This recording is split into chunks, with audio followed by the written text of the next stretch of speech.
How we doing, guys? Congratulations on, well, you ain't got it yet, but you're going to get it really, really soon. Do not worry. But congratulations and welcome to the BNU graduation. Now, you guys have worked really, really hard to obtain your qualification. And as far as I'm concerned, you put the work in, but there's one more little bit you've got to do. You've got to walk up those stairs, don't trip, and you've got to get your certificate.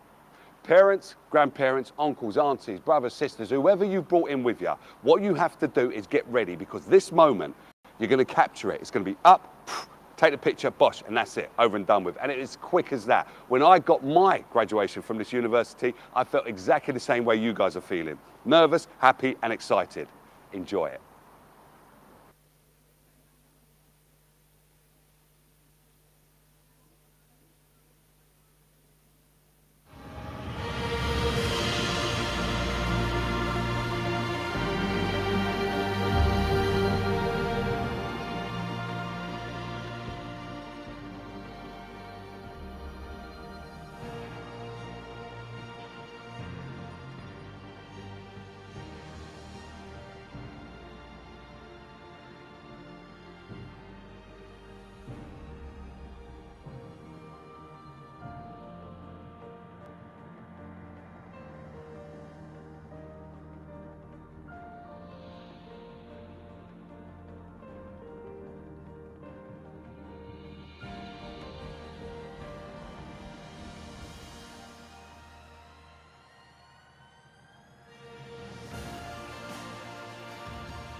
Ladies and gentlemen, please be upstanding for the academic procession.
Good morning.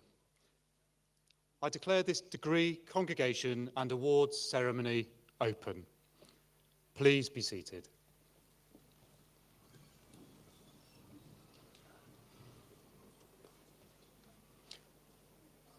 It's wonderful to see you all here today as we celebrate the achievements of this graduating cohort. We are very proud of all that they have achieved. I am Professor Paul Morgan, the university's Pro-Vice-Chancellor Student Experience, and I will be your Master of Ceremonies today. I begin with special thanks to the Royal Air Force Music Services for the processional music composed specially for the university and performed by the band of Royal Air Force College. I'm joined on the stage today by a number of colleagues. At the centre of the stage is Professor Nick Braisby, the university's Vice-Chancellor. To his left is Maggie Galliers, indeed to the right, our Pro-Chancellor and Chair of the University Council, which is the university's governing body. And to the Vice-Chancellor's left, we have Rachel Cragg, Senior Pro-Vice-Chancellor for Education and Digital. Closer to me, we have Trevor Gabriel, a member of the university executive team, Charlotte Leighton-Woods from our Students' Union, and Council Member Annette Gamble. At the end of the row, we have Dr. Paul Malloray, Head of School for Nursing, Midwifery and Allied Health, Karen Buckwell-Nutt, the Director of the Institute of Health and Social Care, and Professor David Crossdale Appleby, who will be receiving an honorary doctorate later in the ceremony. The remaining members of the platform party are members of staff from the School of Nursing, Midwifery and Allied Health. We want this to be a family occasion and celebration, and recognise that it can get a little bit hard going for some of the younger members of our audience. So parents and carers, please do not worry if youngsters choose to participate. After all, they are our students of the future. I'd now like to invite Maggie Galliers, Pro-Chancellor and Chair of the University Council, to say a few words to welcome you to this degree congregation and awards ceremony. Honoured guests, graduands, family and friends, I'm delighted as Pro-Chancellor and Chair of the University Council to welcome you to this wonderful milestone in BNU's calendar as we celebrate the achievements of our students. During this special and important week for our university community, more than 2,500 graduands will be awarded their degrees and qualifications. And I can't let this opportunity go by without saying how proud of you we all are, how we applaud the way you have overcome obstacles and been resilient at a particularly challenging time for the world. You have done something that not everyone can do, and I know that you won't stop here, but you'll go on learning and will continue to make a positive impact in the world, in your work, within your family, and in wider society. I'm also very aware that on such an exciting day, it is not only our graduands who deserve recognition. Alongside them, I pay tribute to the friends, family, and university staff who have done so much to ensure that they have had the skills, confidence, and opportunity to succeed. This is, of course, a time for us to celebrate all that our students have achieved. But it's also a time to wish them well as they embark on the next stage of their lives. This is not the full stop at the end of a book. It is the start of a new chapter. In a fast-changing environment, BNU has prepared them to embrace new challenges and opportunities, and we look forward to hearing about what their future brings. Shortly, I will have the chance to congratulate each of this year's graduands as they cross the platform, and that for me is both a privilege and a real pleasure. I hope that, like me, you will all enjoy the ceremony and that I have the chance to meet at least some of you as we continue to celebrate throughout the day. Thank you.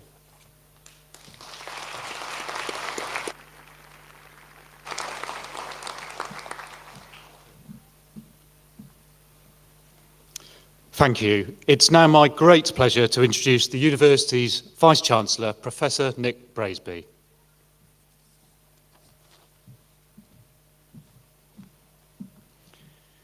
Thank you very much, Paul. Let me begin by offering my sincere and heartfelt congratulations to all of our graduands. Today, we are enormously proud to celebrate your achievements and offer you our very best wishes for the future. And I hope you will approach the next exciting phase of your lives with the confidence that your dedicated study means you have the knowledge, the skills, and the understanding to help make a real difference to society. On the way, you have worked hard, you've overcome many challenges, and you have now achieved success. And you will have benefited from the support of many people in helping you reach your goals, people who have been there for you when you needed them. As Oprah Winfrey once said, lots of people want to ride with you in the limo. What you want is someone who will take the bus with you when the limo breaks down. So, to say thank you to those who rode the bus with you, first, I would like to pay a heartfelt tribute to all of the staff of the university. I know that they always go the extra mile for their students, work tirelessly to support them and ensure their success. And they have risen superbly to the task, despite the additional challenges of the last couple of years. Can I ask you all to join me now in sincerely thanking the staff of the university?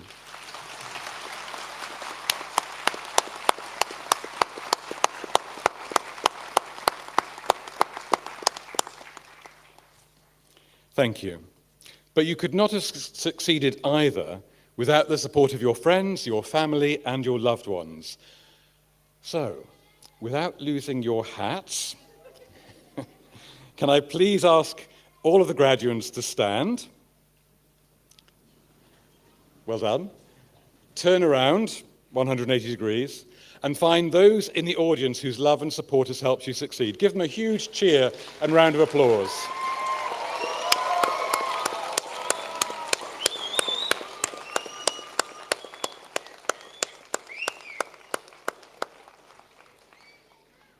That was very nice. It was very polite. It was possibly a bit early in the morning. So let's have another go and try and raise the roof some more.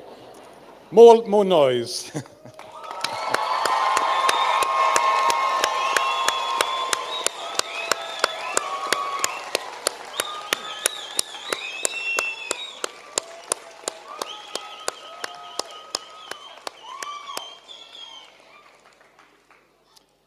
Well done. Thank you very much. Please take a seat.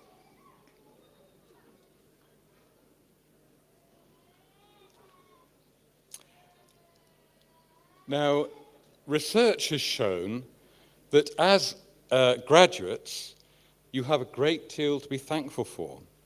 You will be healthier than non-graduates. You will smoke less.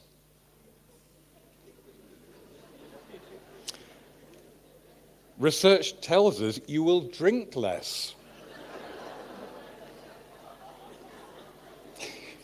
Not today, clearly. It also says you will be more satisfied with your life. You'll be more tolerant and trusting of others, and you'll be more likely to vote. And if you have children, they will be better educated. And, goodness gracious, you will earn more than non-graduates, and you will live longer than non-graduates. It means you have to pay more tax. Now, the university always strives to do the right thing by our students, our staff, and our communities. But our society faces many challenges, especially continuing and sometimes increasing inequality. Inequality challenges us all. And perhaps it is the defining challenge of our time. As Martin Luther King said, our ultimate measure is not where we stand in moments of comfort and convenience, but where we stand at times of challenge and controversy. 70 years ago, in 1952, the world faced a choice, whether or not to respect the identity of sexual minorities. That year, the American Psychiatric Association published its first manual of mental disorders. It classified being gay as a sociopathic personality disturbance. In the UK in 1957, the Wolfenden Report was published, commissioned some years earlier on the premise that being gay could not be regarded as an illness. However enlightened this view may have seemed at the time, it took a further 10 years before the government of the day implemented the Wolfenden Report's recommendations. And it was not until 1973 that the American Psychiatric Association voted that being gay was not a mental disorder after all. And even then, 40% of their members voted that it was. Now, I came out as gay in 1989 when I was 24, having spent my childhood and adolescence being aware of my difference, but being unable to accept it. I spent many years in turmoil, wrestling with my identity, hoping to square the circle of accepting I was gay, whilst rejecting all that society said was bad about me. Now, of course, that turmoil ended when I finally accepted being gay and recognized that the many stereotypes of LGBTQ+ people were false damaging, and wrong. So I very warmly welcome the progress that has been made since 1952. It's right, for example, my husband and I are no longer considered mentally ill simply because of who we are. But I also know from my own personal experience there is still an enormous amount of progress yet to be made. I lament, for example, the plight of members of our trans community, some of the bravest people I've ever met, with much current discourse marginalizing this marginalized community still further. And across the globe, according to Human Rights Watch, at least 69 countries have laws criminalizing same-sex relations. At least 9 criminalize forms of gender expression that target transgender and gender non-conforming people. And the sentences, well, they range from fines to life imprisonment and even to the death penalty. Now, you might ask why a university vice-chancellor should be so worried about challenges such as these. There are many voices in the media that claim universities are subject to woke obsessions. I find those discussions remarkably simplistic, but I think it is important that universities rise to the challenge, that they explain why they do what they do and why they care about the things they care about. Universities are institutions of learning in which we strive always to better understand the human, social, and natural world in which we live. We're focused on uncovering truth and developing knowledge, in applying reason and logic, and in seeking evidence that will confirm or refute standpoints. But truth does not come only from certain kinds of people. It does not come only from the wealthy or only from the poor. It does not respect social class, gender, ethnicity, sexual orientation, age, or disability. We must look for and prize insight and understanding wherever they may be found. So it is because universities care passionately about advancing human knowledge, about finding solutions to our deepest questions and challenges, that we encourage everyone, regardless of background, to achieve their full potential. Let me give you an example of a little boy, Arthur, who wanted to be an engineer. He was born in St. Lucia in 1915 to George and Ida Lewis, both school teachers who'd moved to St. Lucia from Antigua some years earlier. Now, as a young boy, Arthur suffered illness and for some months was schooled at home by his father. But sadly, at the age of 7, Arthur's father, George, died, leaving Ida to raise their 5 children alone. Arthur was incredibly gifted, so much so that when he returned to school, he was placed in a class 2 years ahead. At the age of 14, he then left school to work as a clerk, though he hoped one day to take his university entrance exam. And at the age of 17, he succeeded in doing so, winning a scholarship to attend the London School of Economics, the very first black student to do so. But Arthur did not really know what to study. As he said, the British government imposed a colour bar in its colonies.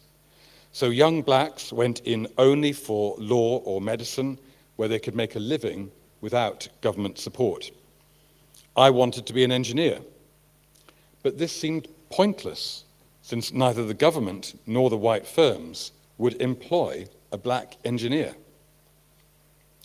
Well, Arthur completed his studies, and then he won a further scholarship to take his PhD, and in 1938 he was given a 1-year teaching job.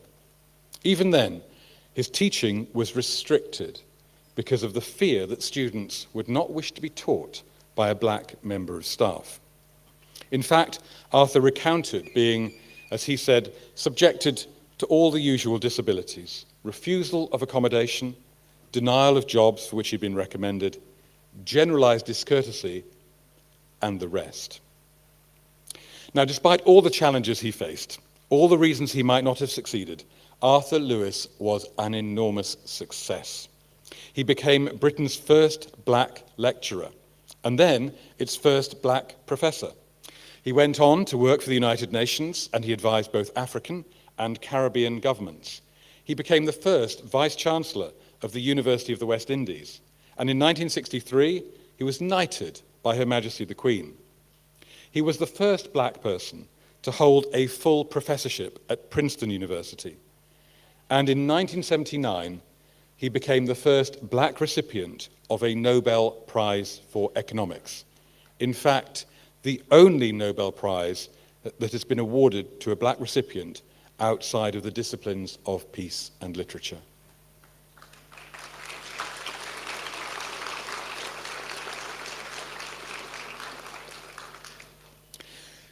Now, when I think of the example of Arthur Lewis, I see the fulfillment of extraordinary potential. But how easily it could have been otherwise. Had he set his sights lower? Had he not worked so hard or been so determined? Had he succumbed to the racism of the day? Had universities such as LSE and Manchester failed to overcome their own institutional racism? How different his life could have been. And how easily the world could have been denied the benefit of his wisdom and insight, perhaps never to learn from the famous Lewis model of developing economies. Arthur himself was said to have been enamored with education, believing that it was the way in which individuals and societies realize their ambitions. I wholeheartedly agree. It is perhaps the abiding and unshakable belief of all who work in universities.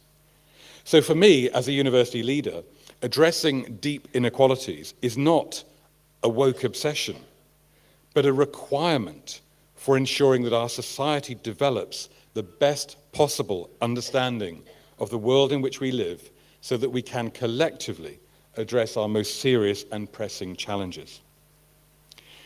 Arthur rose to overcome his challenges, and universities will do the same. But I say to you all, graduates and guests, friends and supporters, universities need your help in doing so. Never in my lifetime have I known so many prominent voices express such hostility towards the values of higher education and towards individual universities.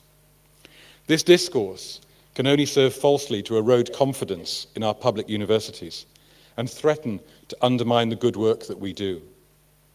The university's governing body, the entire staff of the university and myself, we work tirelessly on behalf of you all, aiming to enrich society by adding to the stock of human knowledge and experience and enabling our students to reach their full potential. So I respectfully ask that when you hear unfair criticism of universities, please challenge it. Tell people of some of the wonderful things happening every day in our universities. And I hope too you will continue to support us by engaging with us and our work. Now to our graduands, I hope that in the next stage of your journeys, you will go forward with a deep sense of optimism, that the challenges you will face, perhaps including the ones I've mentioned, can indeed be overcome. It will take hard work and determination. There may be people who do not expect or want you to succeed. But one thing is sure, you can be confident. You have the knowledge, the skills, and the understanding, as well as the tenacity and determination to rise to these challenges and defend the values that have enabled you to succeed. As the Dalai Lama has said, with realization of one's own potential and self-confidence in one's ability, one can build a better world.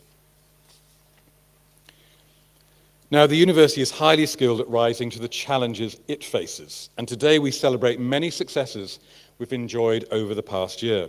We were delighted to achieve a position of top 5 among all UK universities for student satisfaction. Thank you. Thank you. Thank you. We were delighted too to rank first in the UK for satisfaction amongst our postgraduate research students. We improved our performance in the latest Research Excellence Framework, 44% of our research being judged world-leading or internationally excellent. the university experienced its third consecutive rise in the Guardian University Guide, having climbed 44 places to our highest ever ranking of 77th. And we also climbed 43 places to rank 11th in What Uni's University of the Year.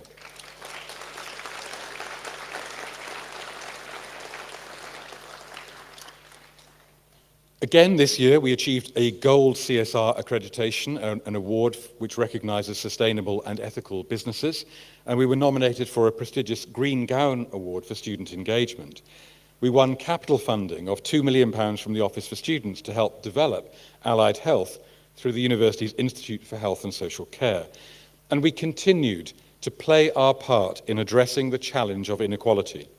We became one of only 20 UK universities to pledge to develop a Student Futures Manifesto responding to issues caused by the pandemic. We were the first university to sign up to the government-sponsored scheme to prevent the inappropriate use of non-disclosure agreements. We extended the Gypsy, Roma, Traveller, Showman and Boater into higher education pledge that we created. I wish it had a shorter name, adapting it so it can be used in schools. We introduced new scholarships to provide financial support and a place of safety for asylum seekers and refugees, and we became one of only a handful of universities formally to adopt the International Holocaust Remembrance Alliance definition of anti-Gypsyism and anti-Roma discrimination. We proudly announced that we'd signed the Nature Positive Universities Pledge, becoming one of the scheme's founding university members.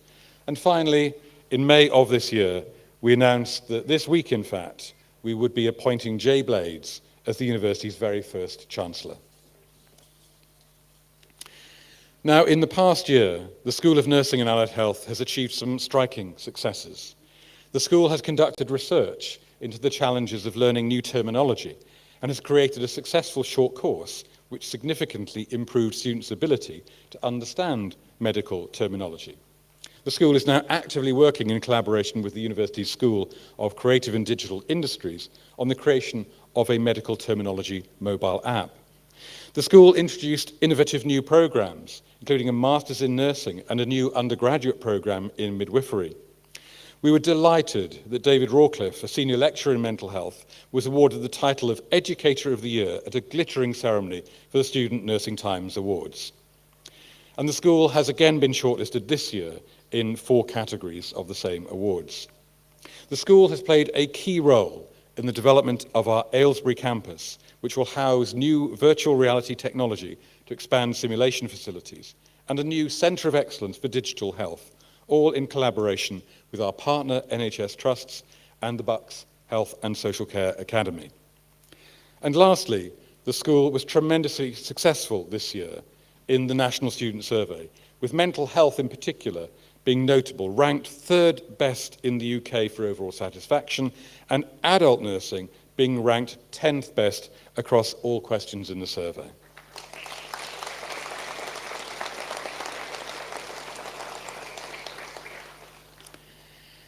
Now, the school and the university will continue to enjoy many successes in the years to come, and we will always strive to do the right thing by our students, our staff, and our communities. And as we rise to our challenges, you can be sure that you have every warm wish, support, and encouragement from this university in meeting the challenges that you face. Your involvement with the university does not stop. You are members of the BNU family, and we hope you will remain active in our alumni association and consider coming back to study with us once again. So it only remains for me to offer you again my sincerest and most heartfelt congratulations. Very, very well done.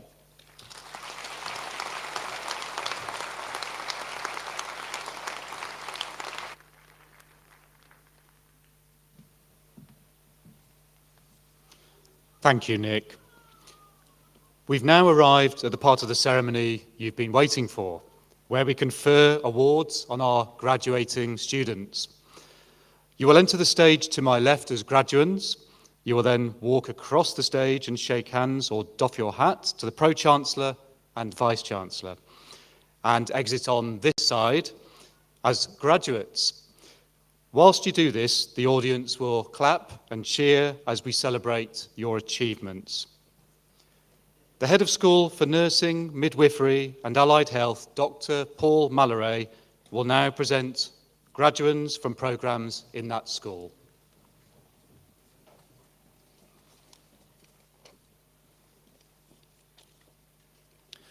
Thank you, Paul. Good morning, everybody. Vice-Chancellor and Pro-Vice-Chancellor, I present to you the persons here today and those graduating in absentia to be admitted to degrees of Bachelor of Science, Diploma of Higher Education, and Certificate of Higher Education. With a Bachelor of Science in Nursing Adult with NMC registration, Fartoon Abdi.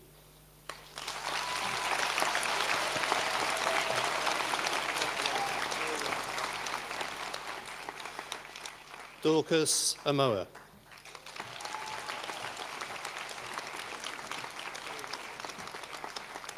Abiola Adesun.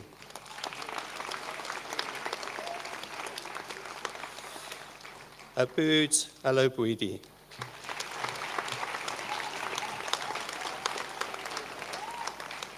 Loveleen Anago.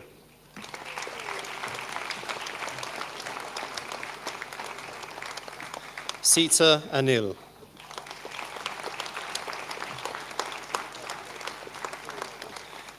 Fasquil Ayo.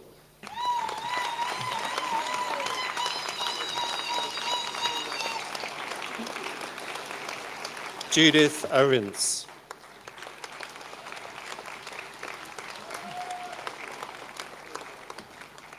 Maya Ashby.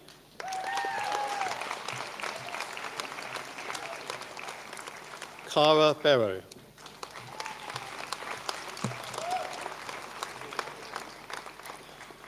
Shana Buisson.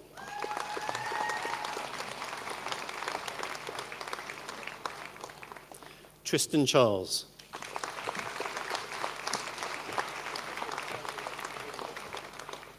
Constance Chigara.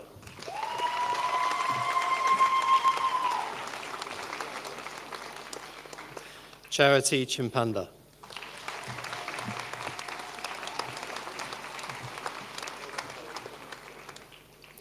Layla Collins.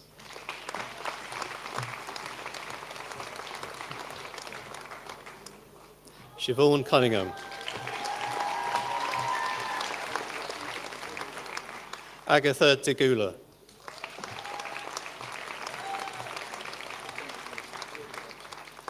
Alice Angela Mendez.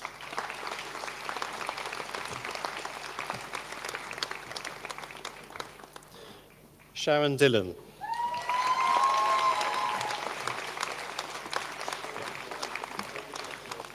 Anna Doherty.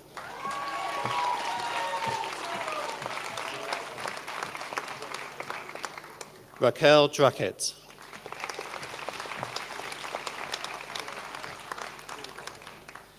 Roxana Dimitriou.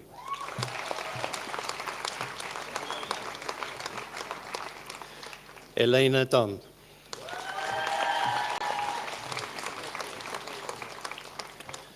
Cynthia Idok-Pai. Holly Ellsworth.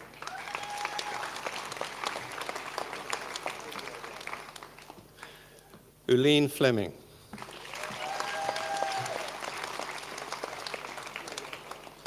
Katie Foley.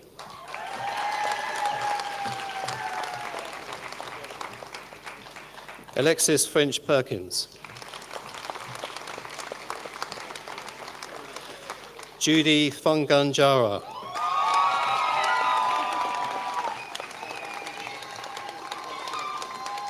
Christiana George.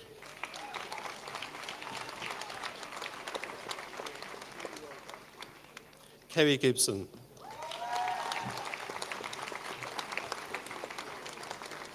Margaret Goss.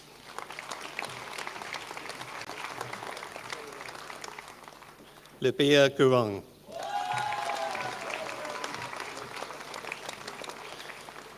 Jyoti Gurung.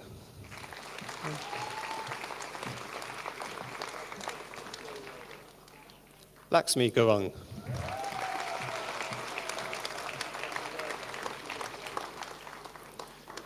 Tamara Henry.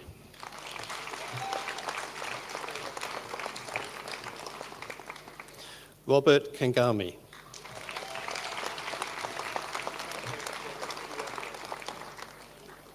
Ahmed Kanu.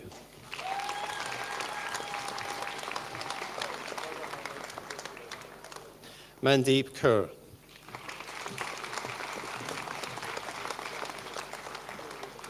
Christiana Kekikocha.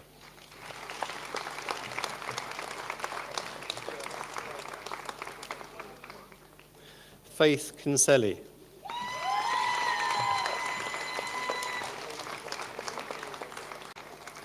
Winnie Como.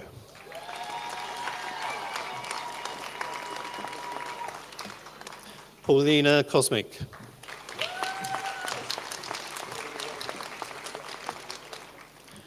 Ivy Kumar.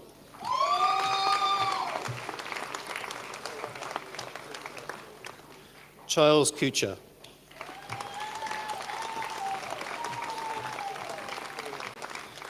Hazel Leyoung.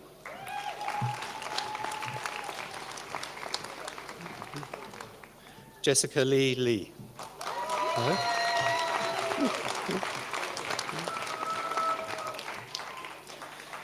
Tushat Lotlika.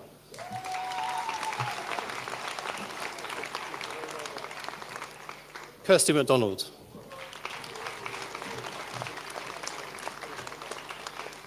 Suad Mohammed.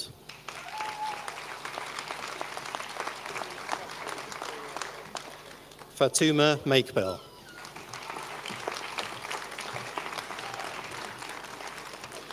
Angela Malari.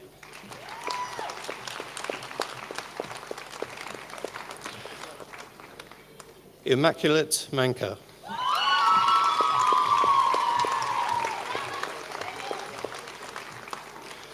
Mavis Mankata.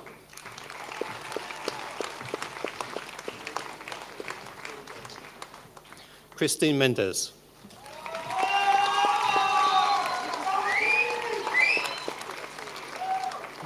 Petra Miller.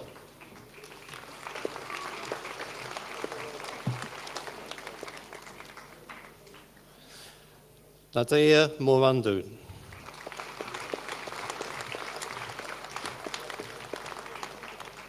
Asfati Mukan Anganduza.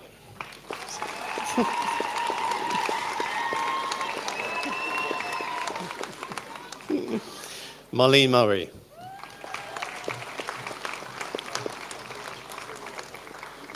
Dorcas Namisango.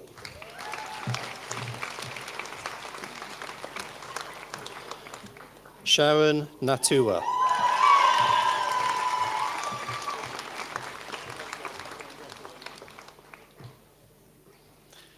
Bethia Narova.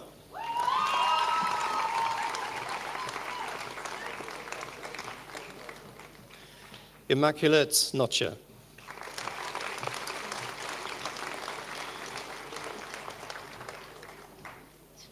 Dijunia Nanduzo.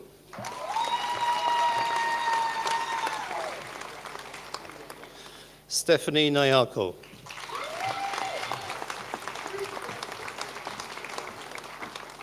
Ellen O'Brien.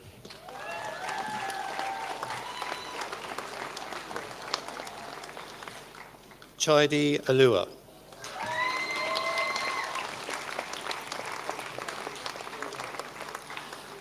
Ngozi Openg.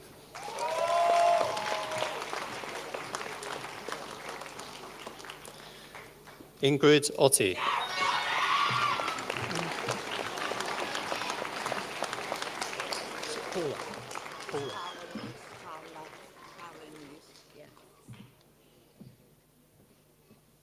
Sorry, don't have you. Also awarded the prize for best overall performance in the school, Paula Nuth.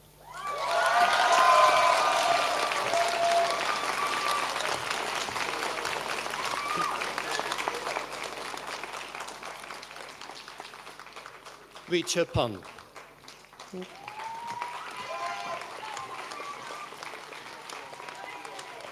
Bipnapun.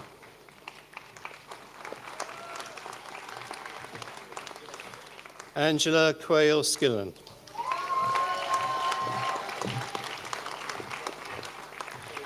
Rosemary Quizale.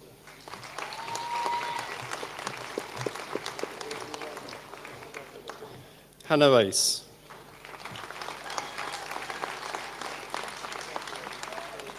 Angela Ranjari.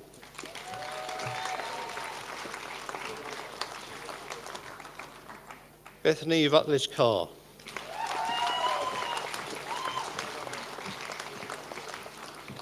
Chaitanya Sharma.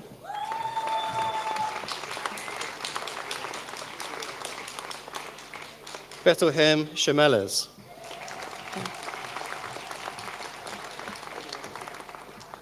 Magdalene Sigi.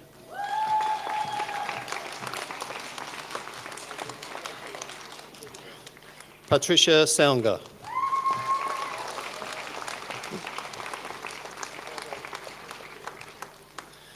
Ramila Sunawa.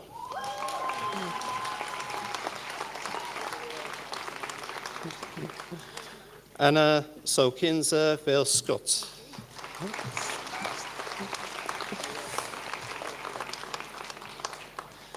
Eula Toggle.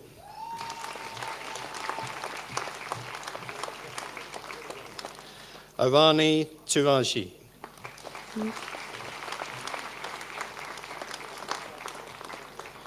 Chintan Vyas.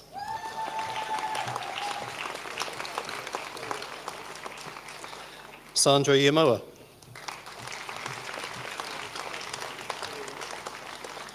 Dalibor Jerkovetsky. Yes. Yeah.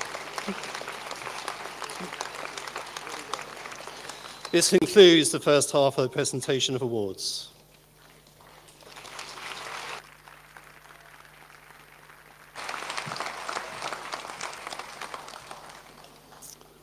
Congratulations everyone who has crossed the stage so far to become a BNU graduate. We are now going to pause the Student Awards for a moment to present our Honorary Awards, and I'm pleased to welcome Professor Karen Buckwell-Nutt to introduce the recipient.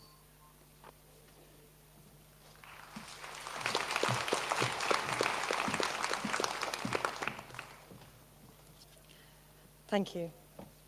David is a leading expert in health and social care, has a passionate commitment to transforming the life chances of vulnerable and disabled people, and has been hugely influential in shaping social policy, nationally and internationally. David received his OBE in 2009 for his work for social justice.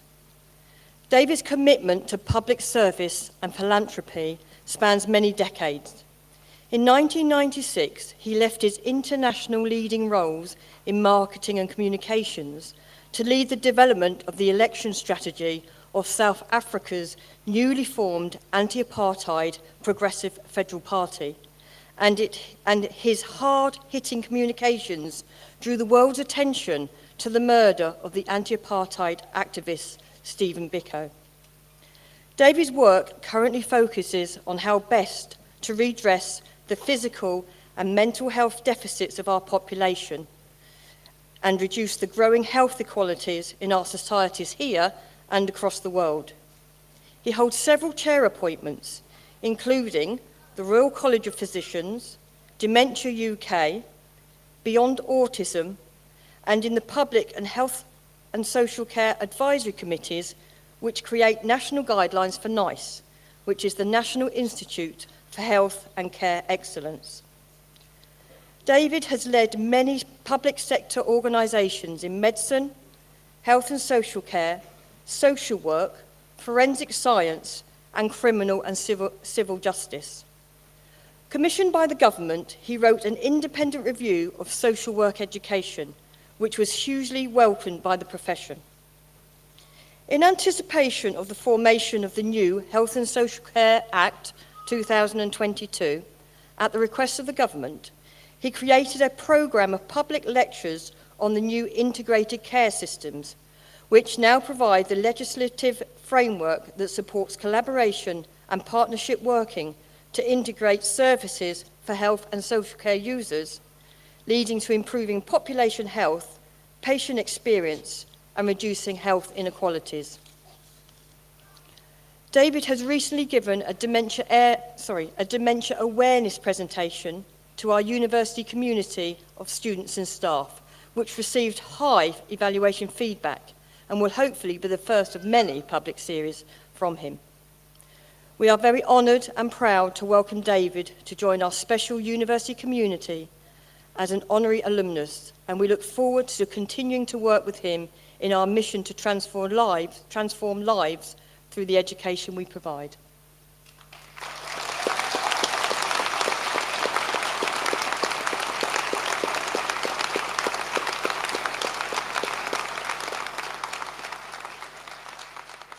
Vice-Chancellor, Pro-Chancellor, I am delighted to present Professor David Crossall-Appleby for the award of Honorary Doctor of the University.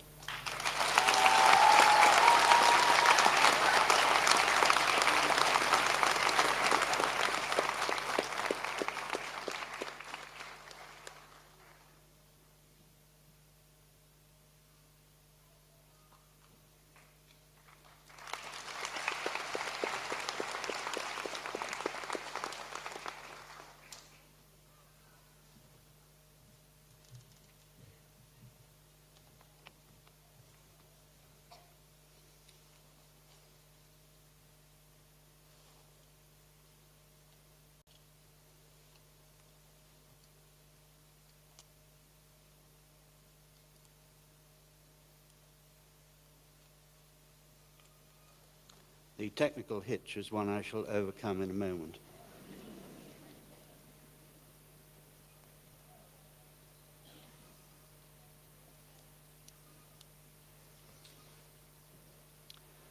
Well, Vice-Chancellor, academic colleagues, fellow graduands, some of whom are now fellow graduates, and families and friends who are here today, may I express my appreciation to the University for the award of an honorary doctorate, and to Professor Karen Buckwell-Nutt for her most generous citation. I am delighted to accept this award and look forward to continuing my work in support of the University in its mission to make a positive impact upon society and transform the lives of its students.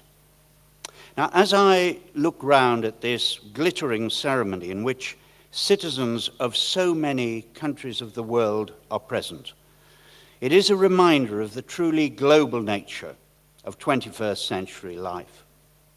Because no longer what we do in one country can be isolated from its effect on others, and with increasing frequency on the world as a whole. We've been made so aware of this during the prolonged period of the COVID pandemic, where the scientists and physicians across the globe have cooperated to develop vaccines at previously unheard of speed. Added to which is the global effect of the current war in Ukraine, the effects of which are being felt throughout the world. However, chaos theory and its popular manifestation in the butterfly effect demonstrate that a seemingly minor choice can lead to extraordinary changes in outcome. Now, whilst this can, of course, happen in our own lives, I wanted to contrast this to the choices that we deliberately make. Jean-Paul Sartre, the 20th century philosopher, in defining self, said, "We are our choices." And some of us were reminded of this by the Harry Potter author, J.K. Rowling, when she said through Dumbledore, "It is by our choices, Harry, that we show what we truly are, far more than just by our abilities." Now today, inspirational leaders such as Sir David Attenborough and Greta Thunberg have identified the choices we are faced with about our natural green and blue worlds and the destruction of our planet through climate change, pointing out to us that we must make the right choices now, or leave a poisonous legacy for the future. You see, these choices really matter to all of us. Now, this, I believe, is of great relevance to my fellow graduates today. Springboarding from this most innovative and well-regarded university educations in the UK, where the international perspective is deeply ingrained, and where the consequences of the choices that you will make will really matter in societies throughout the world. You are highly likely to have impactful careers, for that is what this splendid university equips you with the ability to do. All I ask is that you realize the enormous opportunity that each and every one of you will have to bring about change. Change in the quality of life, change in social justice, change for the benefit of humankind. You can do it because clearly you have the ability to do it, and because you will have the opportunity to do it. And you will do it if you retain the will for change to happen. And I believe that you must do it, because all of our futures belong to you as you embark upon the next stage of your lives. Now, I would ask you, graduates, look around at the family members and friends who are here today to celebrate your success. Understand their belief in you and what you can do, and be prepared to be defined by the choices that each and every one of you makes. For in no part of society is this of more importance than in your careers in healthcare and social care, where you will be so often faced with life-shaping choices. But finally, today is a day of great enjoyment for me to be so highly honored by such a wonderful university. Congratulations to all of you who are graduating today. You should be so very, very proud of your achievements, and I wish you every success in the future. And I am very proud to join you as a fellow alumnus of Bucks New University, because that is something which really matters to me. Thank you.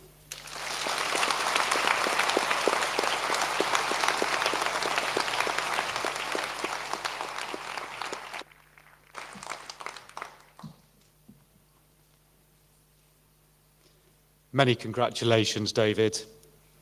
We now return to the part of the ceremony where we confer awards on our graduating students. The head of school, Dr. Paul Mallory, will now continue with the presentation of graduands.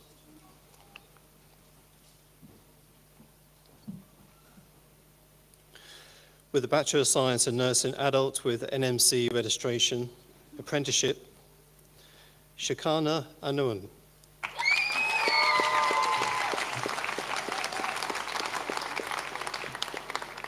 Samuel Breyer. Welcome. Preska Akatur.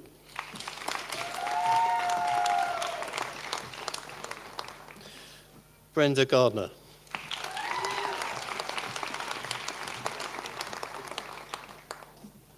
Linda Hooper.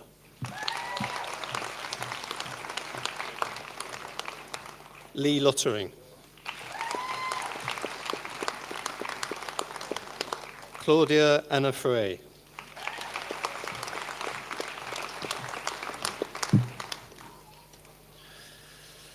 Daisy Feluenzia.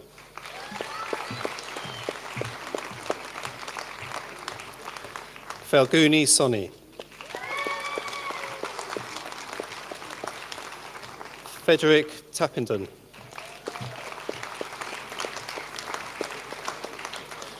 Maria Valero. With a Bachelor of Science in Nursing Children's with NMC registration, Lena Falara. Jainab Chowdhury. Rachel Dilworth.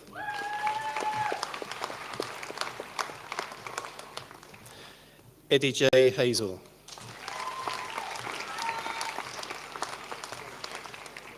Aaron Hiles. Harpreet Kaur. Emma Lyons. Leona Moore.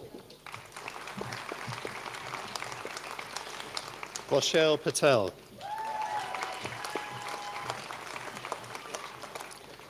Amy Jane Perkins. Jolita Pietraszak.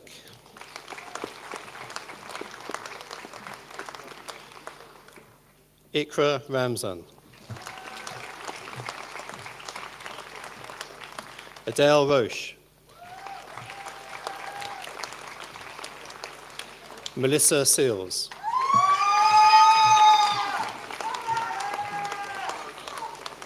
Katie Taylor.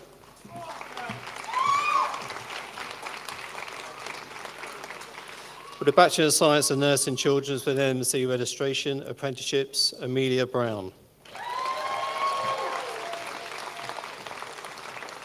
Muriel Wheeler. With a Bachelor of Science in Nursing and Mental Health with NMC registration, Adibusola Fallujah.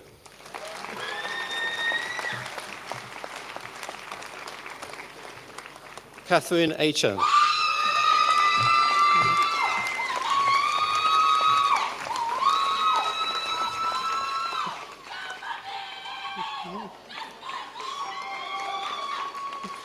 Babayemi Adubaro.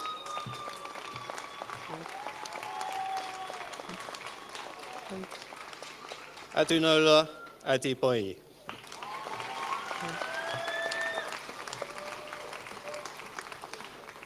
Alu Watubi Adi Yangja.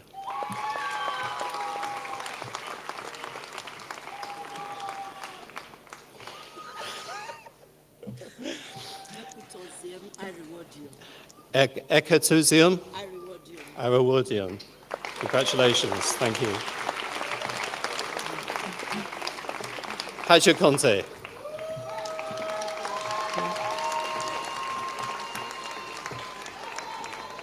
Simone Dawson.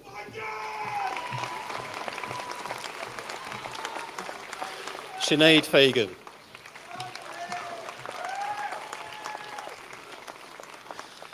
Saturday Isokarari. Okay.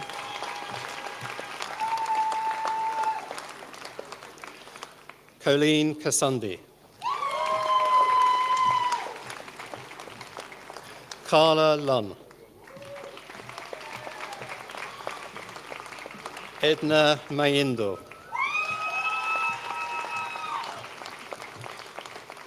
Mary Mumbari.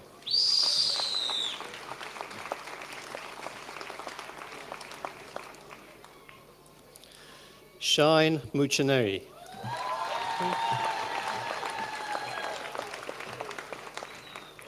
Memory Natuta.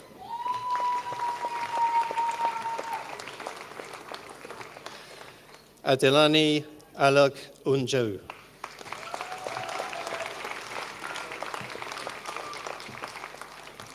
Rukayat Alan Ri Waju.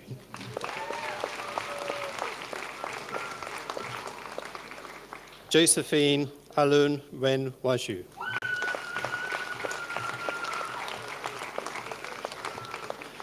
Aliumemi Omit Ogan.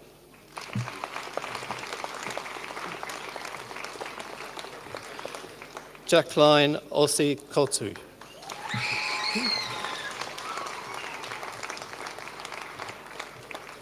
Josh Otti.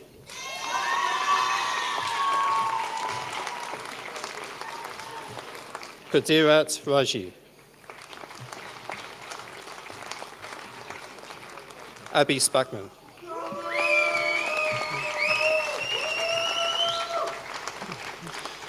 Alu Bunami Tijani.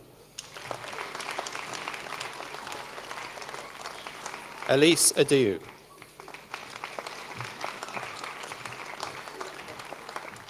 Gloria Uno Ikboji.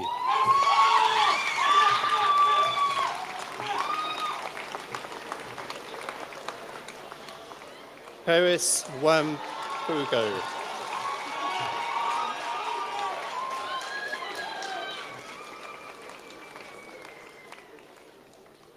Franco Zulu.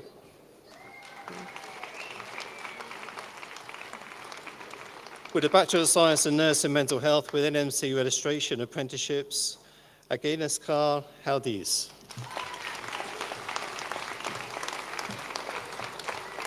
Holly Roberts.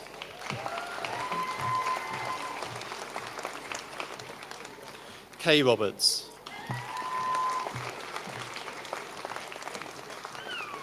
Carly Shrub. Janice Whitmore. With a Bachelor of Science in Health Studies, Patience Nakumbi. With a Bachelor of Science in Nursing Adults with NMC registration, Rashida Chase.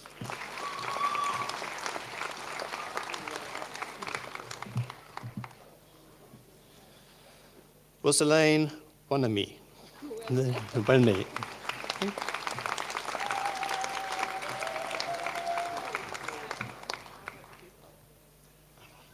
Awa Abuko.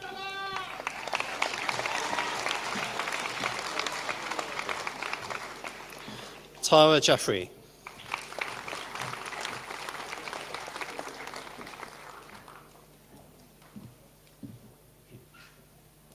Doris Okate.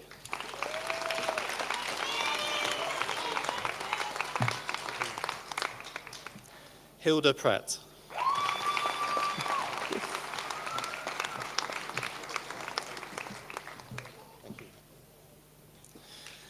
Vivian Alumba.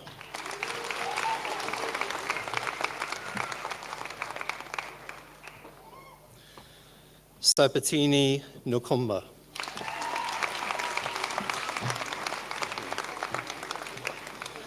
Sajida Yousaf.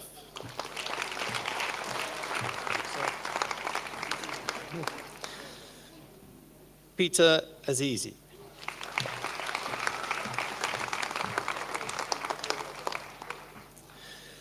Riago Mohammed.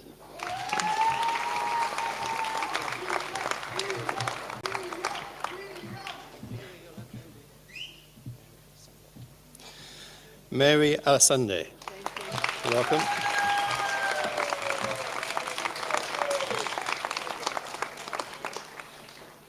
Kahindi Adiemi Adibowale.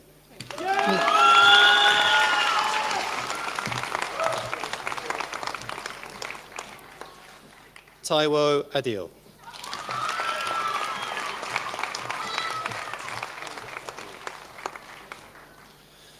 Adiola Ogan Sanjay.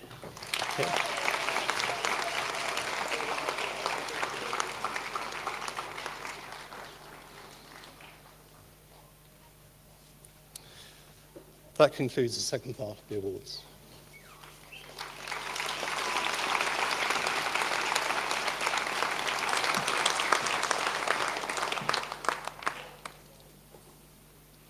I am now very pleased to introduce the graduate nominated by the university to speak on behalf of you all. Please welcome Paul Anuth.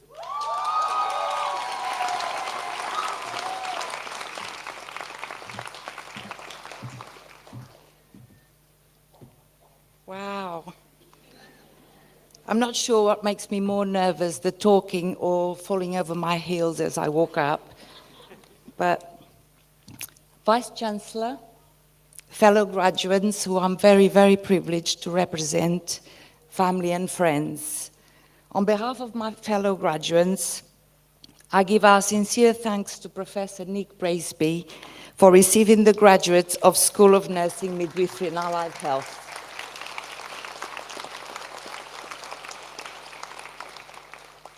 We are proud and fortunate to be here to celebrate the goal we all strived for since beginning our studies at BNU. We'd like to thank our head of school, our lecturers, our dissertation supervisors, and all the school supporting staff for their encouragement, their motivation, their inspiration and guidance, all of which have combined to enable us to be here today. In preparation for giving this speech, I thought back to the beginning of my time at BNU. As a mature student, well, very mature, I felt very, very apprehensive about undertaking a degree. All I knew was that I had a passion for nursing, particularly I just wanted to be an A&E nurse, whatever it took. But I felt daunted by the learning and academic expectations associated with attending university. I'm so pleased to say that my worries soon faded as a result of our lecturers' kindness, your encouragement and belief in us all, and wanting and willing us to all do well, and not forgetting you all, the amazing group of students that were always present to support and genuinely cared for one another. Adjust the hat time. One of my best bits from my time at BNU has been the experience of learning from such gifted experts. The inspiration imparted by our lecturers will remain with me, and I'm sure all of you throughout our careers. But I've also been inspired by this diverse community of students I've had the pleasure of learning with. We've learned to work together. We've had opportunities to learn about each other's lives and each other's cultures. And we've learned to respect and true value of our differences. The camaraderie between us all is very special and will last long beyond our time here. Of course, it was not a bed of roses. We had challenges. The biggest challenge we face has been the impact of the pandemic on our learning experience. Nursing degrees are notoriously difficult, but I'd say learning how to do this important work during these years has been even more complicated. When presented with challenges such as this one, many don't see things through. I'm sure you all asked yourselves, what was I thinking at some point over the past few years? I definitely did several times. But everyone here said no to quitting. You took the opportunity to grow, to build resilience, and you are today here as a graduate. We should all be so proud of ourselves. Not everyone can say they go to work every day and do something truly meaningful. But all of us, we can. Our work sees us supporting people at their most vulnerable. We hold their hands at beginnings, we hold their hands at ends, we make them laugh, we wipe their tears, we make them comfortable, and we make sure they are strong enough to get back to their lives and their purpose. Our university chapter may have come to an end, but the next one is just beginning. We now have the opportunity to make a real difference to people and our society. So to each of you I say, go out there, be great, and make it your own. Thank you once more to Professor Nick Braisby. Thank you.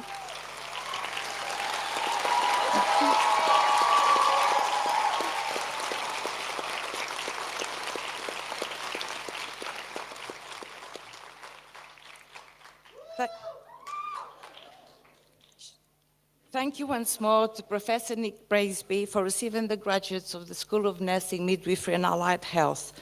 We are so very grateful to you and to everyone at BNU for all you have provided us during our time here.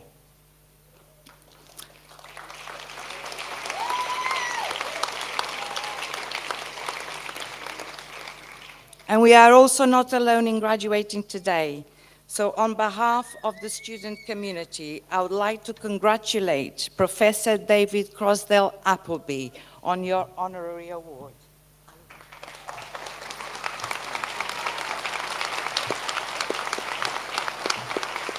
Thank you, and where's my wine?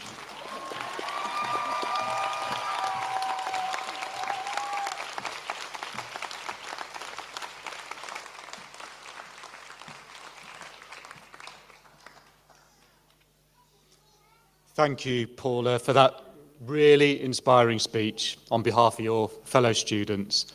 Many congratulations and very well done to all of you that have graduated today. You did it.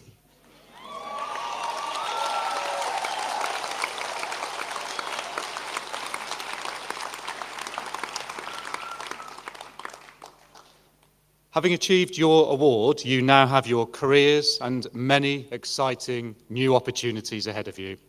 We wish you every success in everything you do and in the months and years ahead. We hope that you'll always carry with you fond memories of your time here at Buckinghamshire New University. Before I finally close, let's plan our exit strategy. Graduates and their guests are invited for refreshments and to celebrate further at the university's campus. And in a moment, the platform party will process out of the theatre, followed by the graduates and then guests. On leaving the theatre, we encourage you to use all of the available exits and please meet up with the graduates back at the campus as we celebrate their achievements. As you leave the theatre, university colleagues will be on hand to direct you. But first, let's raise the roof with a final round of applause to congratulate our graduates.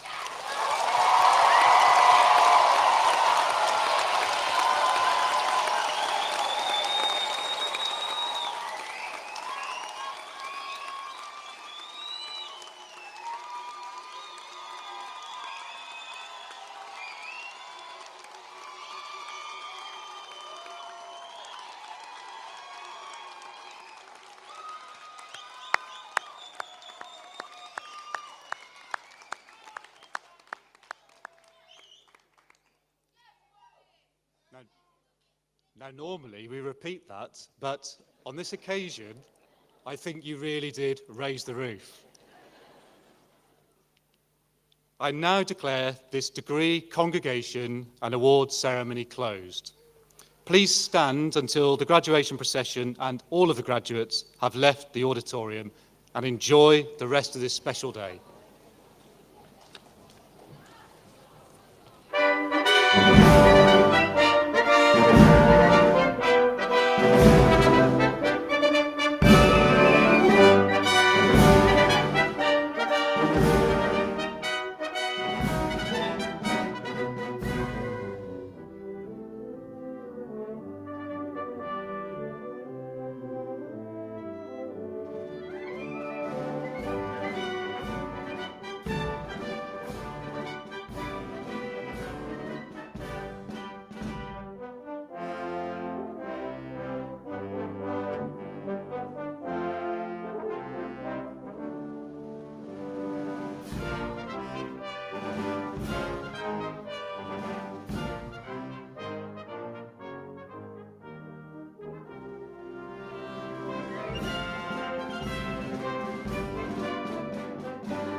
you.